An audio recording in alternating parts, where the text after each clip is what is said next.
Why your current financial strategy is making you poor. Chapter 1. The normal strategy that quietly keeps you broke. Most people don't choose a financial strategy so much as inherit one, and the inherited one is brutally simple. Make money, pay bills, pay minimums, try to save what's left, then spend what's left because life is stressful and you deserve something for getting through it. It looks responsible on paper because it includes words like budget, savings, and being an adult. But the hidden flaw is that progress becomes optional. Your future only gets what remains after the present is done eating, and the present is never full. Bills are loud, needs feel urgent, impulses are convincing, and surprises arrive with perfect timing. Under this strategy, you can be disciplined and hardworking, and still feel like you're losing because you're playing a game where the rules make survival the default and advancement the exception. That's why time is the first thing you lose. You don't notice the theft at first. It feels like a normal month, then a normal year, then suddenly you're older and nothing has changed except your stress has become more familiar. When your financial life is reactive, your nervous system learns to live in almost okay, and that constant low-grade pressure shapes your decisions. It makes you crave comfort, and comfort becomes the thing you purchase to soothe the pressure that comfort helped create. You start believing you're stuck, not because you're incapable, but because the system you're using rewards short-term relief and punishes long-term thinking. The tragedy is that the strategy looks harmless. It isn't. It slowly teaches you to accept less margin, fewer options, and a smaller life, all while convincing you that the solution is to try harder inside the same broken structure. To make this real, meet Jason. Jason is not reckless. Jason is not a mess. Jason doesn't blow his paycheck at the club and call it living. Jason is the guy who pays his rent, shows up to work, responds to texts, and tries to be responsible. He has the same cycle most people have. A paycheck hits, a brief exhale, then the bills start pulling money out like gravity, then the small, just this once purchases start showing up like mosquitoes, and by the end of the month he's back where he started, wondering why he can't get ahead. Jason thinks he has an income problem, but what he really has is a priority problem disguised as a money problem. His system pays the present first and begs the future to understand. That's what makes you poor, not just in dollars but in control. Because being broke is not only about how much money you have. Being broke is about how little power you have over your time, your choices, and your next move. And when you have low power, you can't take opportunities, you can't handle problems calmly, and you can't plan without fear. The goal of money isn't the stuff, the goal is control, and the normal strategy is designed to keep control out of reach because it creates high fixed expenses, low margin, and emotional spending that feels justified because the stress is real. When you understand that, you stop blaming yourself and start rebuilding the system. Chapter 2. The Paycheck Trap and the Illusion of I'm Fine. The paycheck trap is one of the most common reasons people stay poor even when they make decent money, and it works like this. Your entire financial life becomes dependent on the next deposit. Money turns into oxygen, and when something is oxygen, you don't invest it, you protect it. You think in short horizons. You don't ask, what does my life look like in 5 years if I keep doing this? You ask, how do I get through this month without anything going wrong? That shift is subtle but devastating because it transforms every financial decision into a stress decision. Stress decisions prioritize immediate relief over long-term strength. You might know what you should do, but stress doesn't care about what you know. Stress cares about what feels safe right now. That's why people who are smart, educated, and hardworking still end up stuck. Their brains are constantly negotiating with scarcity, and scarcity makes everything feel urgent. Jason lives in this trap, and it shows up in the way he talks to himself. He tells himself he'll start saving when things calm down. He tells himself he'll invest once he gets a raise. He tells himself he'll pay off debt after this one expense passes. But the expenses never stop passing. Life is not a problem to be solved, it's a stream that keeps flowing. If your strategy requires life to stop happening before you can make progress, you've built a strategy that guarantees you won't make progress. That's why raises don't save people. A raise can help, but only if your system is designed to hold onto the extra money. Most systems aren't. They're designed to expand because lifestyle creep is the default setting of modern life. You make more and you upgrade something because you feel behind, and the upgrade feels responsible because it's packaged as self-care, convenience, or finally doing what adults do. Then the extra income disappears and you're back to the same stress, just with nicer packaging. It's more expensive survival, not wealth. The illusion that keeps the paycheck trap alive is the illusion of I'm fine. You pay the bills, so you tell yourself you're fine. You're not homeless, so you tell yourself you're fine. You're not drowning every second, so you tell yourself you're fine. But fine is often just not collapsed yet. The difference between being fine and being free is margin. Margin is what lets you say no to a bad job, yes to a good opportunity, and calm down during emergencies instead of spiraling. Margin is what makes your life flexible. Without margin, you are one surprise away from fear, and when fear becomes normal, you start buying relief. You buy it in small ways because small relief is affordable in the moment, even if it's expensive over time. This is how the paycheck trap turns into a lifestyle, the lifestyle of coping spending, coping subscriptions, coping food delivery, coping upgrades, coping vacations you can't afford because you need something to look forward to. None of these things make you evil, they make you human. But a human strategy needs structure because humans don't win with willpower alone. Humans win when the system protects them from their own stress. Chapter 3. Debt, Lifestyle Creep, and the Cost of Comfort. Debt is not the villain by itself. Your relationship with debt is the villain. Debt is a tool, and tools amplify intention. If you borrow to build an asset that produces value, debt can help you grow. If you borrow to consume comfort, debt becomes a monthly tax on your future. That's where most people live.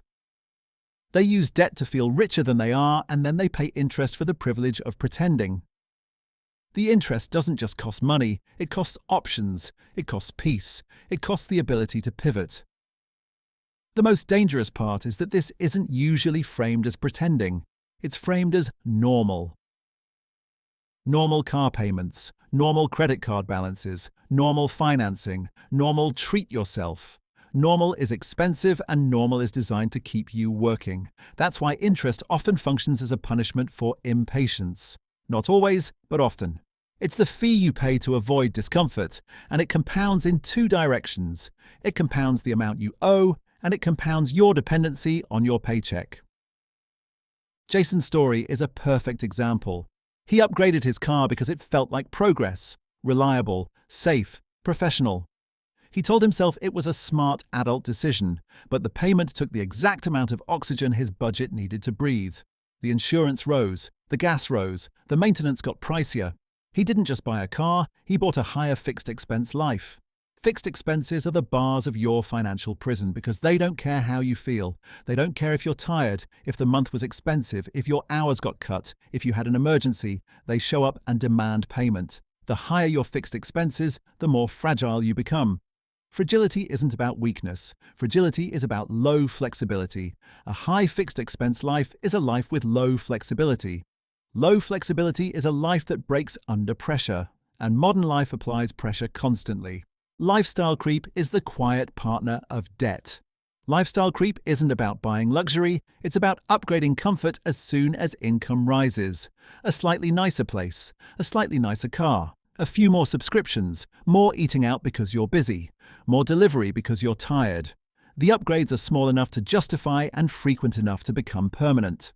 The result is that your baseline cost of living rises, and once your baseline rises, you can't relax. You can't slow down, you can't take risks, you can't say no, you must maintain the machine. That's why people who make great money can still feel trapped. They built a beautiful cage. The cage is comfortable, but it's still a cage. The deeper issue behind lifestyle creep isn't greed, it's discomfort avoidance. Comfort is not bad. The problem is using comfort as a strategy. When you pay for convenience to avoid discomfort, you exchange future freedom for present ease.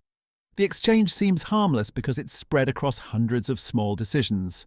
But the total is massive.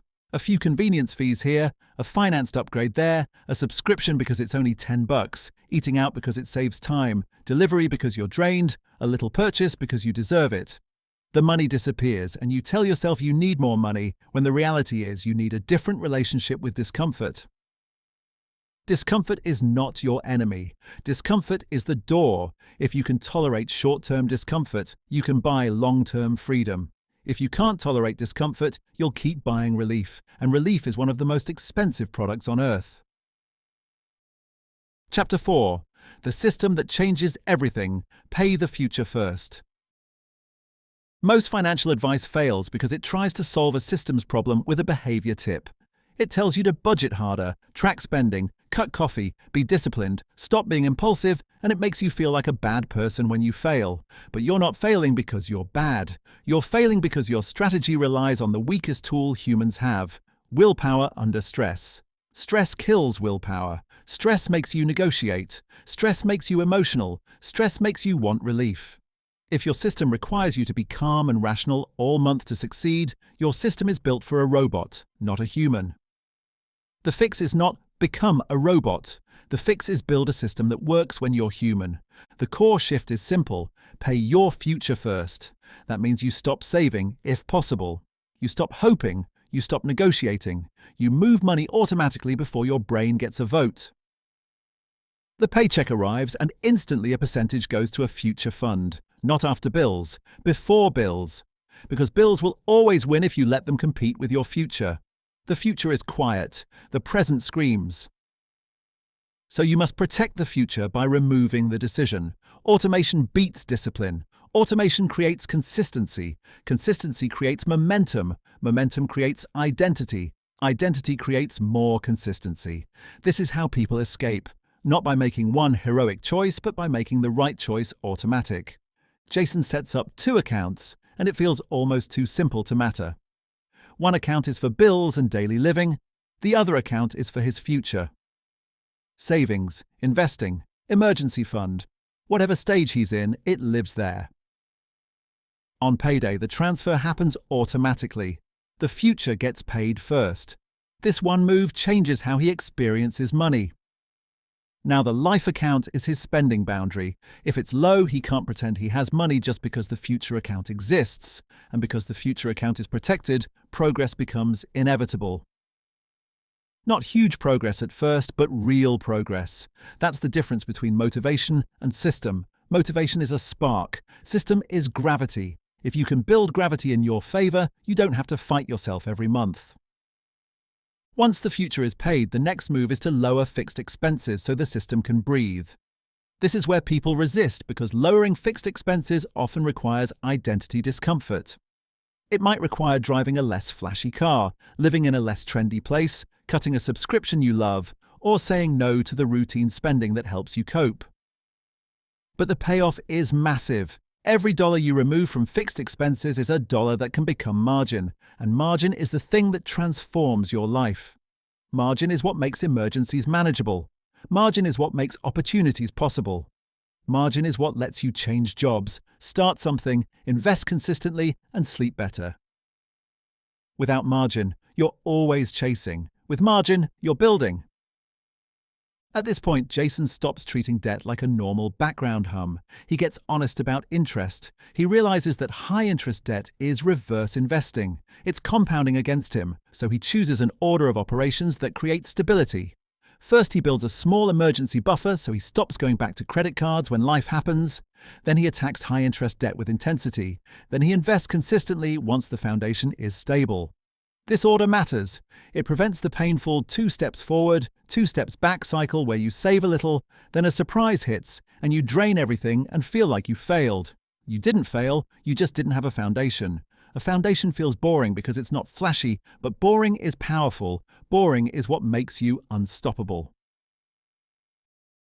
Chapter 5. The Ladder of Wealth. Stabilize, build margin, build power, multiply. Wealth isn't a single move. It's a ladder, and the reason people stay stuck is because they try to jump to the top. They hear about investing, real estate, businesses, and side hustles, and they try to multiply money before they've stabilized their life. When you try to multiply while fragile, you end up selling progress every time life pushes you. You drain savings, you rack up debt again, you skip investing, you quit plans halfway through, and then you think you're inconsistent. You're not inconsistent, you're understructured. That's why the ladder matters. You climb in order, and each rung makes the next rung easier. Stabilize means your basic bills are handled without constant panic. It doesn't mean you're rich, it means you're not on the edge. Build margin means you accumulate a buffer that protects you from life's randomness. Even a small buffer changes your nervous system. It turns emergency into inconvenience. Build power means you reduce the financial weight you carry every month by lowering fixed expenses and increasing cash flow. Power is when you can take action because you have room. Multiply means you consistently deploy money into assets and systems that grow. The key is that multiplication comes last because multiplication requires stability. People love hearing about multiplying. They don't love hearing about stabilizing. But stabilizing is what makes multiplying real.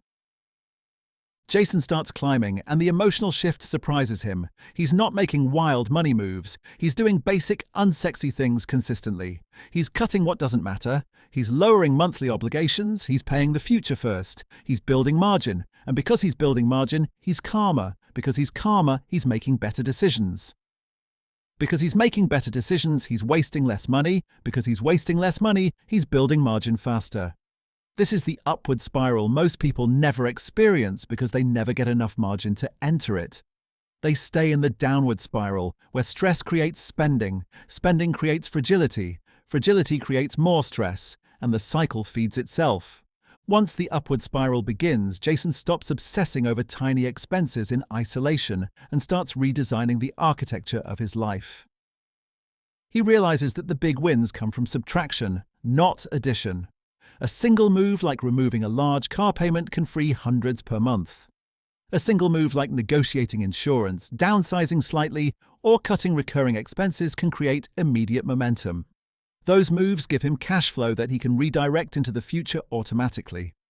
The future fund grows, the buffer grows, the debt shrinks, and he starts to feel something unfamiliar. Confidence that isn't based on hope, it's based on evidence. When you see progress stacking, your identity shifts. You stop thinking of yourself as someone who can't get ahead, and you start thinking of yourself as someone who builds.